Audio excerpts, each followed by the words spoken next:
90 के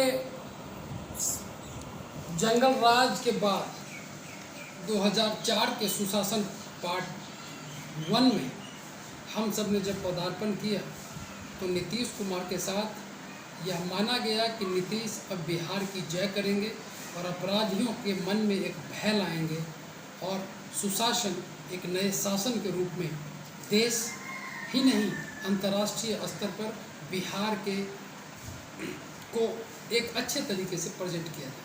हमारे साथ हैं युवा नेता मोहम्मद बिलाल जो 28 साल की उम्र के हैं और बिलाल जी की ये काबिलियत है कि ये 21 साल की उम्र से छात्र राजनीति में सक्रिय भूमिका निभाते आ रहे हैं।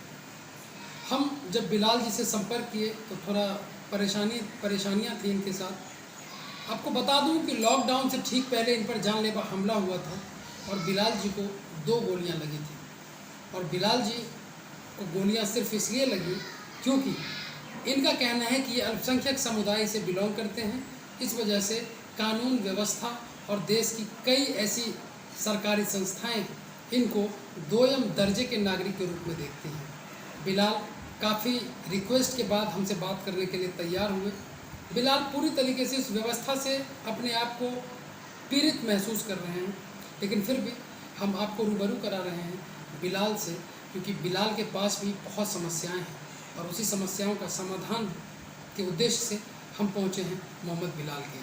बिलाल जी, आपका कार्यक्रम में स्वागत है। बहुत बहुत धन्यवाद। बिलाल जी, आप युवा नेता हैं, युवा चेहरा हैं, सरकार की कई योजनाओं को आपने देखा है, यहाँ तक कि सच्चर कमेटी भी बहुत सारी चीज़ों को कहा जाता है कि अल्पसंख्यक समुदाय के लिए क्या होना चाहिए। आप कैसे देख पा रहे हैं? लगातार 21 साल से हम राजनीतिक में बहुत सक्रिय है। पूरा बिहार का दौरा भी किए, बहुत जगह जाने का मौका भी मिला पूरा बिहार में। ये जो सच्चर कमेटी पहले हम लोग तो किताबों में पढ़ते थे, हकीकत में भी देख रहे हैं इसका कोई भी रूपरेखा तैयार नहीं है। ग्राउंड मने की रिपोर्ट मने ग्राउंड पे ज़मीन पे किसी भी तरह का जो सच्चर कमेटी के इसमें आता है उसमें कोई भी कहीं पर भी नहीं दिखाई दे रहा है कि सच्चर कमेटी से किसी को बेनिफिट हो, लाभ हो, कहीं पर नज़र नहीं आ रहा है। अभी अल्पसंख्यक कल्याण मंत्री मुख्तार अब्बास नकवी हैं और उन्होंने कई बार ये घोषणा की कि बीजेपी की सरकार आने के बाद यह नहीं माना जाए कि अल्पसंख्यक समुदाय के हितों की रक्षा नहीं की जाएगी।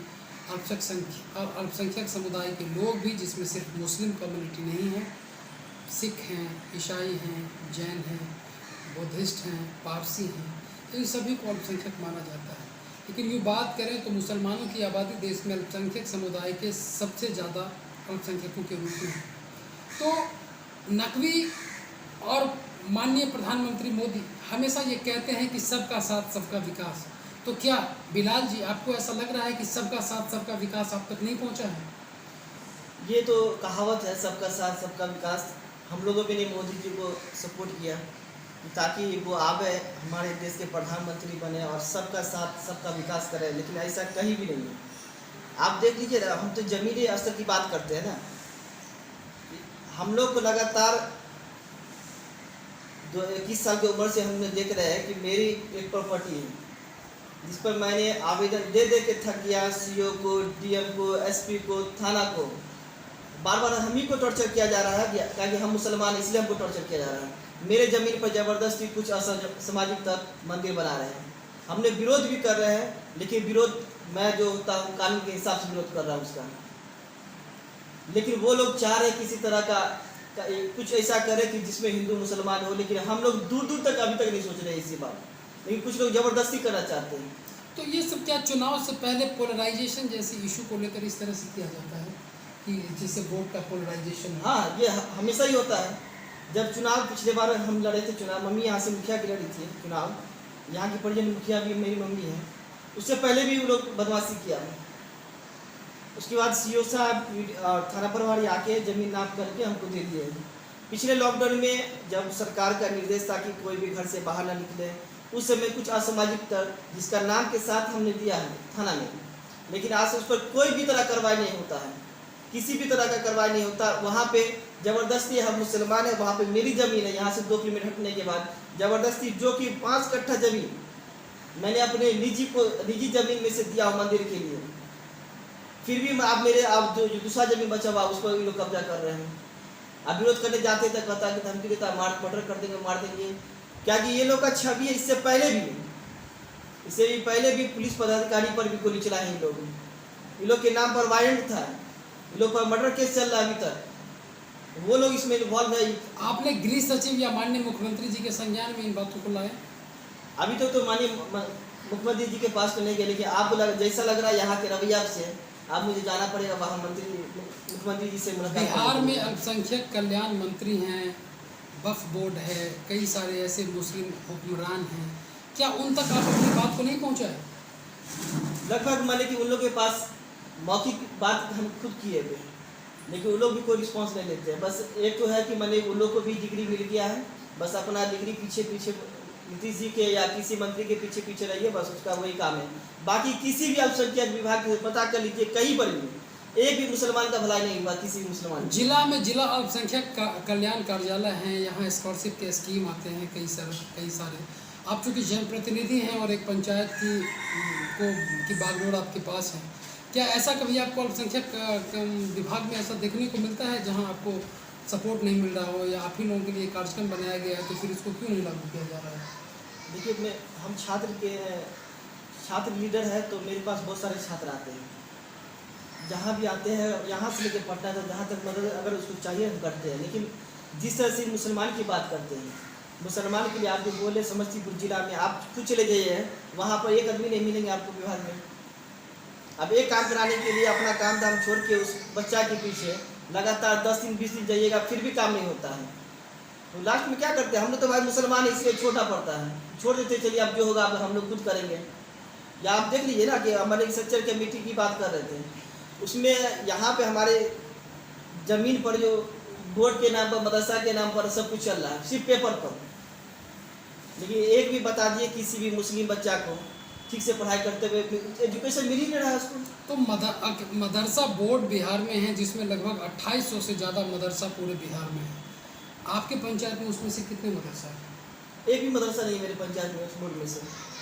मतलब मदरसा बोर्ड से एफिलिएटेड या अटैच एक भी मदरसा एक की पंचायत में नहीं? एक भी नहीं है मेरे पंचायत। फिर यहाँ बच्चे कैसे पढ़ते हैं? वो सरकारी स्कूल में जाते हैं, आप कुछ हम लोग अपने निजी कोर्स से मदरसा चला रहे हैं, उसमें बच्चे लोग पढ़ते तो हैं। आपकी जो मदरसा है वो मदरसा बोर्ड से एफिलिएटेड नहीं है? कोई सहयोग नहीं मिलता उसमें? नहीं, हम लोग खुद माने कि यहाँ के हम लोग खुद यहाँ के जो जनते लोग हैं सबसे सपोर्ट करके तब मदरसा चलाते ताकि कुछ बच्चे पढ़ सकें। मुख्तार अब्बास नकवी मिनिस्टर हैं माइनॉरिटी अफेयर्स के, अल्पसंख्यक कल्याण मंत्रालय के, उनके लिए क्या मैसेज है? उनसे आप क्या मैसेज देना चाहते हैं कि अल्पसंख्यकों के कल्याण के लिए उनको क्या करना चाहिए? हम उनसे कहते हैं, उनसे एक रिक्वेस्ट है, मैसेज है, उनसे चाहते हैं कि वो मीडिया पे कम आवे और जनता के लिए पेपर पर कम काम करें, ज़मीनी स्तर पर ज़्यादा काम करें, तो उनके लिए फ़ायदा होगा और उनके साथ साथ सरकार को भी फ़ायदा होगा। वो तो बने जितना भी काम आप पता कर लीजिए, जितना भी काम हुआ सब तो पेपर पर ही हुआ है। वो ज़्यादा पेपर पर विश्वास रखते हैं, ज़मीन पर विश्वास नहीं रखते, लेकिन हम लोग ज़मीन पर विश्वास रखते हैं, पेपर पर नहीं। आप उनसे एक रिक्वेस्ट है कि जो भी काम हो ज़मीन पे उतारा कीजिए, पेपर पे नहीं। माननीय मुख्यमंत्री नीतीश कुमार, जैसा आपने कहा कि आपके जानलेवा हमला हुआ, माननीय मुख्यमंत्री जी को क्या मैसेज देना चाहेंगे? हम मुख्यमंत्री जी से यही रिक्वेस्ट करना चाहते हैं कि हम लोग लगातार अभी 6 साल से हम लोग परेशान हैं, किसी न किसी असामाजिक तत्व द्वारा या कहीं न कहीं से हम लोग को टॉर्चर किया जा रहा है। हम लोग मने थाना में एसपी साहब को या ज़मीनी स्तर से जैसे भी हो, सीओ साहब को, सबको हम आवेदन देते देते थक गए। लास्ट में एक मुख्यमंत्री जी बचे हुए हैं, उनके पास भी आप जनता दरबार में आप ऑनलाइन करके तब जाएंगे, जनता दरबार उनसे भी बात करेंगे। सरकार कहती है कि जन शिकायत कोषांग बनाया गया है, जहां आपकी समस्याओं को अगर निपटारा नहीं होता तो आप जन शिकायत कोषांग में अपनी बात को रखें। क्या आपने लोक शिकायत या जन शिकायत कोषांग में अपनी बात रखी थी? नहीं, हमने नहीं रखी है। नहीं रखी? नहीं। ठीक है। पंचायत में जो योजनाएं हैं, उस योजनाओं में क्या भ्रष्टाचार की कुछ बातें जो आप शेयर करना चाहते हैं? आज जब से मेरा देश आज़ाद हुआ, यहाँ पहली बार मुस्लिम महिला मुखिया बनी। इससे पहले बहुत सारे लोग बने, आप पता कर लीजिए ग्राउंड रिपोर्ट। हम तो मुखिया मैं है। मुखिया के लिए नहीं पूछ रहा हूँ, जैसे आप इस व्यवस्था में एक हिस्सेदारी है आपकी, मुखिया के बाद भी बीडीओ होता है, एसडीओ होता है, डीडीसी होता है, अपर लेवल पे भ्रष्टाचार है। आप डाउन लेवल पे भ्रष्टाचार की मैं बात नहीं कर रहा हूँ। अगर अपर लेवल पे भ्रष्टाचार नहीं होगा तो डाउन लेवल पे अपने आप भ्रष्टाचार खत्म हो जाएगा। अपर लेवल पे आपको क्या कुछ ऐसा दिखाई दे रहा है, या कभी आपको फील हुआ हो, आप पीड़ित रहे हो? इससे पहले जब ऐसा तो बोले भ्रष्टाचार बहुत हुआ है, मैंने कि ब्लॉक की बात कर रहे हैं। हमारे अभी जो हम प्रेजेंट में जो अजमेर परवेज साहब थे, वीडियो साहब, उनसे पहले जो वीडियो साहब थे वो तो पूरा भ्रष्ट में ही विलीन थे। जब तक उनको चढ़ावा ना दीजिए कोई काम पंचायत का नहीं होगा। अभी बताया जा रहा है कि इनके भी भ्रष्टाचार के 46 करोड़ के मामले हैं जिनका वीडियो का ट्रांसफर हुआ है। लेकिन हमको ऐसा नहीं लगता है, मेरा दिल भी कहता है ऐसा वो कर नहीं सकते अजमेर परवेज साहब। उनके जैसा स्वच्छ छवि के आज तक कोई वीडियो आज तक लिया ही नहीं, मेरे जन्म से जब तक हम जानते हैं ऐसा वीडियो कोई मिला ही नहीं। इससे पहले भी वीडियो था, उन पे भी 52 करोड़ का गबन का। हाँ वो तो है, वो तो हम खुद बोले आपको, वो तो खुद जब तक वो चढ़ावा ना दीजिए कोई काम नहीं होने वाला। अजमल साहब कितने दिन रहे थे यहाँ? यहाँ 3 साल रहे हैं अजमेर परवेज साहब। 3 साल। मतलब उनका कार्यकाल अच्छा रहा, ये आपका कहना है? हाँ बहुत, मैंने अच्छा क्या, बहुत अच्छा रहा। आज तक मैंने अपने लाइफ में ऐसा वीडियो कभी नहीं देखा। आज ये मेरे पंचायत की बात नहीं है, अब मेरे वार्ड से अगर ब्लॉक की बात करते हैं, एक भी इंसान आपको नहीं मिलेगा उनके बारे में शिकायत करने वाला, या हिंदू हो या मुसलमान हो, एक भी नहीं मिलेगा उनके जैसा। हम लोग चाहते हैं, जिस विदाई हो रहा था हम लोग रो दिए कि आखिर क्यों ऐसा हो रहा है इनके साथ। हम तो चाहते हैं कि वैसा वीडियो हर ब्लॉक में जाए ताकि मन उस क्षेत्र का विकास हो सके। तो जो ज़्यादा सीधा पेड़ होता है जंगल में, पहले उसे ही काटा जाता है। मतलब जो ज़्यादा सीधे हैं तो कभी कभी उन्हें प्रताड़ित और उन्हें शोषित होना पड़ता है। तो बिलाल जी, आखिरी सवाल आपसे। पंचायत चुनाव की बिगुल बज चुकी है, गांधी के सपनों का भारत 70 साल से लोग आस लगाए हुए हैं। आपने भी अपने आसपास 4-5 साल कार्यकाल को देखा है। इस कार्यकाल का क्या ब्लूप्रिंट है? इस कार्यकाल में कौन सा ऐसा ऐतिहासिक काम होगा जो अभी तक नहीं हो पाया, देखिए या क्या होना चाहिए एक युवा के रूप में? हम तो चाहते हैं कि जो अभी नीतीश कुमार के साथ में जो योजना थी, हम तो उनके बारे में खुल के बोलते हैं, वो पूरा भ्रष्ट योजना था। उसमें कोई भी योजना किसी भी ठीक से लाभ नहीं मिला। बहुत सारा पंचायत में तो अभी तक लगा भी नहीं है, पेपर पे काम कंप्लीट हो चुका है लेकिन कहीं लगा नहीं है।